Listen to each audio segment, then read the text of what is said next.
The trail disappeared sometime after sunset. Evan noticed it first. "There was a marker back there," he said, stopping so suddenly that Rachel nearly walked into him. His flashlight jittered across the trees. "I swear there was." Mia laughed under her breath. "You've said that 3 times. Because there was." The mountains answered with silence. No wind, no birds, so they kept moving. At 9:13 p.m., they found the cabin. It emerged between the trees so suddenly that Rachel physically jumped. A small structure leaned crookedly against the mountainside, half swallowed by darkness. The wood looked gray and ancient, the roof sagging under years of weather. No lights glowed inside.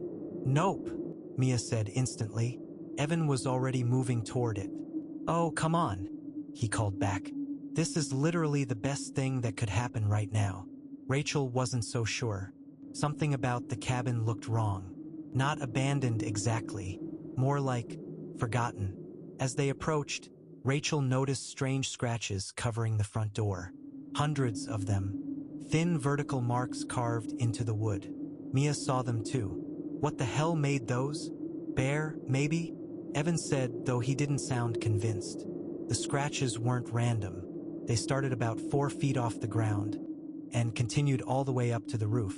Like something had stood there, dragging claws downward over and over and over again. Rachel suddenly became aware of how quiet the mountain was. No crickets, no owls, nothing. Evan pushed the door open. The smell hit them first. Dust, rotting wood, damp earth, and underneath it, something sour, something animal. Their flashlight beams swept across a single-room interior. Rusted tools hung from the walls. A stone fireplace sat cold in the corner beside an overturned chair. "See," Evan said. "We can stay here till morning." Mia wrinkled her nose. "This place looks like a murder basement. It has 4 walls and a roof. That's exactly what murder basements have." Rachel stepped farther inside. The floorboards creaked beneath her boots. Then she noticed the photographs. Dozens of them lined one wall. Old black and white pictures pinned carefully in rows. Every single photo showed the forest. Trees, trails, sections of mountain. At first, Rachel thought they were random nature shots. Then she realized what was wrong. There were people in the background of all of them. Tiny distant figures. Hikers. Most of them unaware they were being photographed. "Oh my God," Mia whispered. Evan stared at the wall. "That's creepy." Rachel moved closer. The dates beneath the photos stretched back decades. 1971, 1972, 1973, then more recent ones. 2019, 2020, 2021. Her stomach tightened. "This one was taken here," she said softly. Mia stepped beside her. In the photo, a group of 3 hikers stood near a trail marker somewhere on the mountain. Behind them, partially hidden between the trees, was the cabin. Watching them, Evan forced out a laugh. Okay, some old mountain guy liked photography. Weird hobby, whatever. But Rachel wasn't listening anymore, because she had found the newest photograph. It wasn't pinned yet. It sat alone on the table beneath the others. Still glossy, still clean. Rachel picked it up with trembling fingers. The flashlight beam shook violently. The photo showed the 3 of them, standing at the trailhead parking lot earlier that afternoon, taken from far away, from inside the trees. No one spoke. Then, from somewhere outside, crunch, a footstep. All 3 flashlights snapped toward the door. Another crunch, slow, heavy, circling the cabin. Mia whispered, "Tell me that's a deer." The footsteps stopped. Silence swallowed the mountain again. Then came 3 slow scratches across the outside wall. Screech. Rachel felt every hair on her arms rise. Evan grabbed the fireplace poker with white knuckles. "Hello?"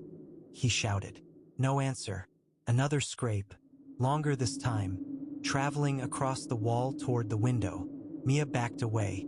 "We need to leave." "Yes," Rachel said immediately. But Evan didn't move. The flashlight in his hand remained fixed on the dark window. "I think someone's messing with us." Then let's go. Another sound interrupted them. Not outside. Above them, a creak from the roof. Slow shifting weight. Evan's face drained of color. The roof groaned again. Heavy. Deliberate. Something was up there. Then came the sound Rachel would remember for the rest of her life. Breathing. Not human breathing. Wet, deep, ragged inhalations directly overhead. Mia whimpered. Dust drifted from the ceiling beams. Another step crossed the roof. Thump, thump. The entire cabin shuddered slightly. Evan whispered, "Oh my God!" Then the thing on the roof stopped moving. Absolute silence. Rachel realized she was holding her breath, waiting, listening, and then a face appeared upside down outside the window.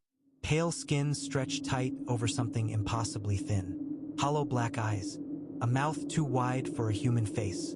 It smiled at them. Mia screamed. Evan lunged backward, swinging the poker wildly as the creature vanished upward again with horrifying speed. The roof exploded with movement. Thump, thump, thump, thump.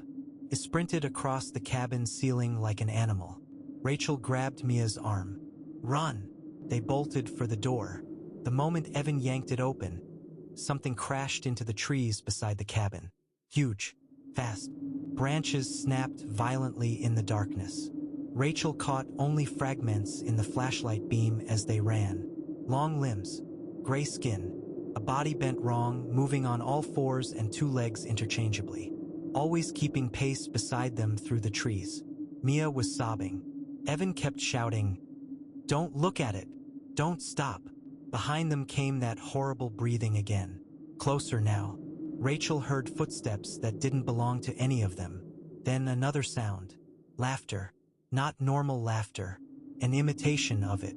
Like something had heard humans once and tried to copy the noise. Ha ha ha. Right beside them in the dark. Mia screamed again. Suddenly the trees opened ahead. A road. A real road. Evan nearly collapsed with relief. They stumbled onto the asphalt just as headlights appeared around the bend. A pickup truck screeched to a stop. An older man Jew. Pet out. "Jesus Christ. What happened to you kids?" Rachel turned back toward the forest. The trees stood motionless in the moonlight. Empty, but deep between them, two pale eyes reflected back at her. Watching, the old man got them into the truck fast. He kept asking questions during the drive down the mountain, but none of them could answer properly. Finally, he said quietly, "You went near the North Ridge, didn't you?" Nobody responded. His hands tightened on the steering wheel. "People disappear up there." Rachel stared at him. He continued without looking at them. "They say there used to be a fire lookout stationed in those woods back in the 70s. Man went missing during winter." He swallowed. "A search team found the tower covered in scratches." Mia whispered, "What happened to him?" The old man was silent for a long moment. Then he said, "They only found pieces.